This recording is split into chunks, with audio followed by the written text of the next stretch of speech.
Hi. ഞാനിപ്പോൾ കുറച്ചായിട്ട് I have been going through a lot lately. കുറച്ചായിട്ടെന്നല്ല, കുറച്ച് നാള്. ഒരു കുറച്ച് മാസങ്ങൾ കുറച്ച് സ്ട്രെസ്ഫുൾ ആയിട്ടുള്ള കാര്യങ്ങൾ, അത്യാവശ്യം നല്ല രീതിയിൽ സ്ട്രെസ്സൊക്കെ ആയിട്ട് പൊയ്ക്കൊണ്ടിരിക്കുകയായിരുന്നു ഞാൻ.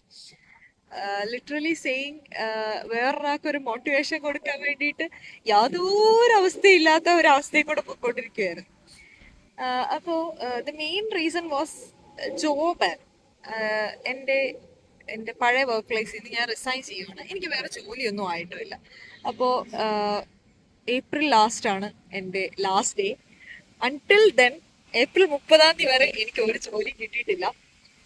അപ്പോൾ ഒരു ജോലി മീൻസ് എൻ്റെ ഫീൽഡിൽ ഞാൻ വർക്ക് ചെയ്തുകൊണ്ടിരുന്നതിന് ബാക്കിയായിട്ട് എനിക്കൊരു ജോലി കിട്ടിയിട്ടില്ല. അപ്പൊ ഞാൻ ഭയങ്കര വിഷമത്തിലായിരുന്നു. അപ്ലൈ ചെയ്യുന്നതൊക്കെ റിജക്റ്റ് ആവുന്നു, റിപ്ലൈ വരുന്നില്ല, റിജക്ഷൻ ഇമെയിൽസ്, ഇന്ന് രാവിലെ റിജക്ഷൻ ഇമെയിൽസ് കണ്ടോണ്ട് എഴുന്നേക്കുന്നു, അങ്ങനെയൊക്കെ. അപ്പോൾ എൻ്റെ കൂടെ വർക്ക് ചെയ്യുന്ന ഒരാളുണ്ട്. ആളുമായിട്ട് ഞാൻ അത്യാവശ്യം നല്ല കമ്പനിയാണ്. അപ്പോൾ പുള്ളിയായിട്ട് ഞാൻ എല്ലാം ഷെയർ ചെയ്യാറുണ്ട്. അപ്പോൾ പുള്ളിക്ക് അറിയായിരുന്നു ഞാൻ റിസൈൻ ചെയ്യുവാണെന്നുള്ളത്. ബാക്കിയുള്ളവർക്കൊക്കെ ഇത് സർപ്രൈസ് ആയിരുന്നു, പക്ഷെ ആൾക്കറിയായിരുന്നു റിസൈൻ ചെയ്യുവാണ്. ഞാനിങ്ങനെ എൻ്റെ കാര്യങ്ങളൊക്കെ ഇങ്ങനെ ഞാൻ ഷെയർ ചെയ്യാറുണ്ടായിരുന്നു ആളുടെ. അപ്പോൾ ആളിങ്ങനെ പറയും, ഇറ്റ്സ് ഓക്കെ, കുഴപ്പമില്ല, നീ ഫൈൻഡ് ഔട്ട് ചെയ്യും എന്നൊക്കെ ഇങ്ങനെ പറയുന്നുണ്ടായിരുന്നു. അപ്പോൾ എനിക്ക് തൽക്കാലത്തേക്ക് ഒരു റെസ്റ്റോറൻറ്റിൽ ജോലിയായി. അപ്പോൾ ഞാൻ പുള്ളിയുടെ അടുത്ത് പറഞ്ഞു എനിക്ക് തൽക്കാലത്തേക്ക് ഒരു റെസ്റ്റോറൻറ്റിൽ ജോലിയായി. Was like it's okay, something is better than nothing, so you don't need to worry എന്നൊക്കെ പറഞ്ഞ് എന്നെ ഭയങ്കരമായിട്ട് ആശ്വസിപ്പിച്ചു. But still the talk was going on. അപ്പോൾ എനിക്ക് കുറെ കൺസേൺസ് ഒക്കെ ഉണ്ടായിരുന്നു. അപ്പോൾ ഞാൻ ആളുടെ അടുത്ത് ഇങ്ങനെ ഞാൻ പറഞ്ഞു, എനിക്കറിയില്ല, ഞാൻ എൻ്റെ കരിയർ ബിൽഡ് ചെയ്ത് ഓൾമോസ്റ്റ് 2 വർഷത്തോളമായിട്ട് ഞാൻ എൻ്റെ കരിയർ ബിൽഡ് ചെയ്ത് ഞാൻ ഒരു പൊസിഷനിൽ എത്തിച്ചിട്ടുണ്ട്. അപ്പൊ ഇനി ഞാൻ അത് ഇവിടെ നിർത്തിയിട്ട് ഒരു റെസ്റ്റോറൻറ്റ് ജോബിലേക്ക് പോയി കഴിഞ്ഞു കഴിഞ്ഞാൽ പിന്നെ ഇനി എന്ന് എനിക്ക് എൻ്റെ കരിയറിലേക്ക് തിരിച്ചു വരാൻ പറ്റും എന്ന് എനിക്കറിയില്ല. എത്ര കാലം എടുക്കും എന്ന് എനിക്കറിയില്ല. ഒരു കരിയർ ഗ്യാപ്പ് ആയി പോയി കഴിഞ്ഞു കഴിഞ്ഞാല് പിന്നീട് ഒന്നേന്ന് സ്റ്റാർട്ട് ചെയ്യണം. ഞാൻ ഈ ബിൽഡ് ചെയ്ത് വെച്ചതൊക്കെ എല്ലാം തീർന്നു പോവും. ഞാൻ പിന്നെ ഫ്രം ദ ബേസ് ലെവൽ ഞാൻ സ്റ്റാർട്ട് ചെയ്യണം. എനിക്ക് എന്ത് ചെയ്യണം എന്ന് അറിയില്ല. ഇങ്ങനെയുള്ള കാര്യങ്ങളൊക്കെ ഞാൻ പറഞ്ഞു. അപ്പോ പുള്ളി എല്ലാ ദിവസവും എനിക്ക് ഭയങ്കര മോട്ടിവേഷൻ ഒക്കെ ഉണ്ട്, എനിക്ക് ഭയങ്കര സപ്പോർട്ടീവായിട്ടൊക്കെ സപ്പോർട്ടൊക്കെ തന്നുകൊണ്ടിരിക്കുന്ന ഒരു മനുഷ്യനാണ്. ആള് അപ്പൊ ഞാനിത് പറഞ്ഞു കഴിഞ്ഞപ്പോഴത്തേക്ക് ആൾ എന്നോട് ചോദിച്ചു, okay, how long is considered as A career gap? എത്ര നാളെ കരിയർ ഗ്യാപ്പ് ആയിട്ട് കണക്കാക്കുന്നത്? പറഞ്ഞു എനിക്കറിയില്ല, 6 months to 1 year is career gap. പിന്നെ നമുക്ക് ആ ഒരു കരിയറുമായിട്ടുള്ള റിലേഷനേ ഇല്ലാത്ത ഒരു രീതിയായി പോകും എന്ന് പറഞ്ഞു. അപ്പൊ ആളിങ്ങനെ ഒന്ന് ചിരിച്ചു. ആള് ചിരിച്ചിട്ട് എൻ്റെ അടുത്ത് പറഞ്ഞൊരു കാര്യമുണ്ട്. ആളിങ്ങനെ പറഞ്ഞു, no, I was thinking about something funny. എനിക്ക് ഭയങ്കര ഒരു തമാശയായിട്ടുള്ള ഒരു കാര്യം എനിക്ക് ഓർമ്മ വന്നു. ഞാൻ അതിനോട് പറയാം, നിനക്കത് തമാശയാണോ എന്ന് എനിക്കറിയില്ല. അപ്പൊ ആൾക്ക് ഇച്ചിരി പ്രായമൊക്കെ ഉള്ള, ഭയങ്കര 10-40 വയസ്സൊക്കെയുള്ള ഒരു ഫാമിലി മാനാണ്. അപ്പൊ ആൾ എൻ്റെ അടുത്ത് പറഞ്ഞു, എൻ്റെ വൈഫ് കൺസീവ് ചെയ്തായിരുന്നു. ഞങ്ങൾക്കൊരു കുട്ടി, ഇപ്പോൾ ഉള്ള കുട്ടിക്ക് മുന്നേ ആദ്യത്തെ ഒരു കുട്ടി ഉണ്ടായിരുന്നു.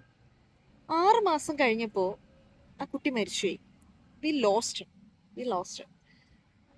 എനിക്ക് എന്ത് പറയണമെന്ന് അറിയത്തില്ലാതായി പോയി. അപ്പൊ ഞാൻ പറഞ്ഞു, നീ പറയുന്ന ഈ 6 മാസമാണ് കരിയർ ഗ്യാപ്പിന്റെ കണക്ക് എന്നുണ്ടെങ്കിൽ 6 മാസമായിരുന്നു എൻ്റെ കുട്ടി എൻ്റെ കൂടെ ഉണ്ടായിരുന്നത്. ദെൻ വാട്ട് ഈസ് ദാറ്റ് എന്നോട് ചോദിച്ചു. I was like literally speechless. എനിക്ക് അറിയില്ലായിരുന്നു എനിക്ക് എന്ത് പറയണം എന്നെനിക്ക് യാതൊരു ഐഡിയ ഇല്ലാതായിപ്പോയി. ഞാൻ ഭയങ്കര സ്പീച്ച്ലെസ് ആയിപ്പോയി.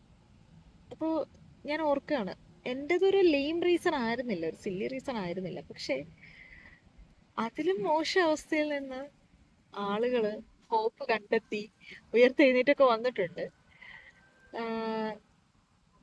And I was telling the story. ഞാൻ ഏപ്രിൽ 30 റിസൈൻ ചെയ്തു. മെയ് 1 എനിക്ക് ജോലിയും കിട്ടി കേട്ടോ.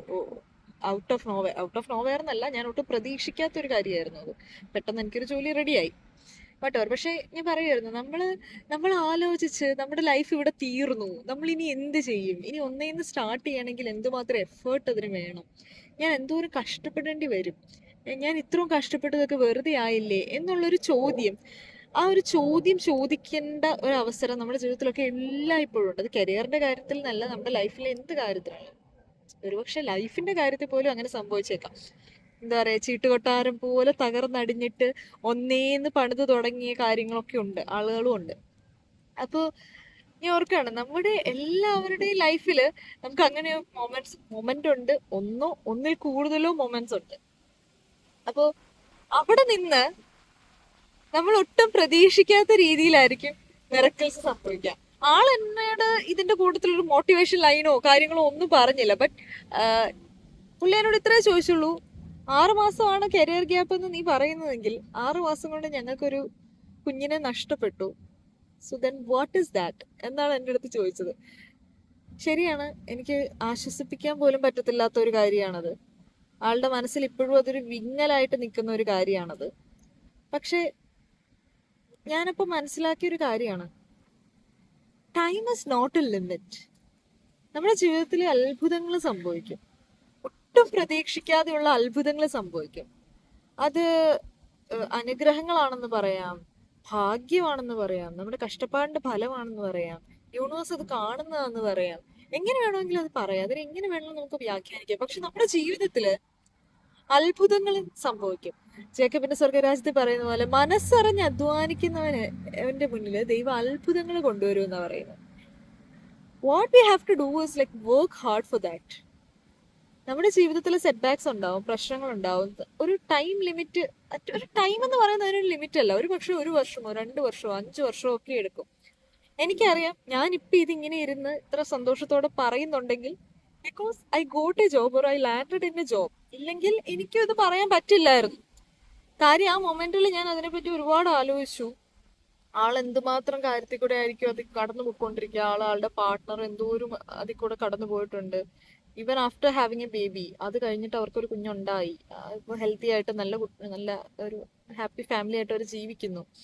കുഞ്ഞിന് 7 വയസ്സുണ്ട്. പക്ഷെ ഇപ്പോഴും അവരുടെ മനസ്സിൽ ആ ഒരു വിങ്ങല് ഇപ്പോഴും ഉണ്ട്. അത് അവരിപ്പോഴും ഹോണ്ട് ചെയ്തുകൊണ്ടിരിക്കുന്നുണ്ട്.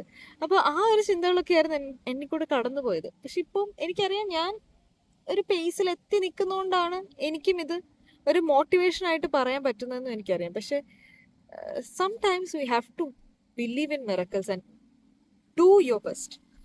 അത്ഭുതങ്ങളിൽ വിശ്വസിക്കുക എന്ന് മാത്രമല്ല ഞാൻ പറയുക, നമ്മൾ ചെയ്യാനുള്ളത് നമ്മൾ ചെയ്യണം. നമ്മൾ ചെയ്യാനുള്ളത് ചെയ്യാതിരുന്നു കഴിഞ്ഞിട്ട് അത്ഭുതം കൊണ്ടുതരും എന്ന് പറഞ്ഞു കഴിഞ്ഞാൽ അത്ഭുതങ്ങൾ സംഭവിക്കുമെന്ന് പറഞ്ഞിരുന്നിട്ട് കാര്യമില്ല.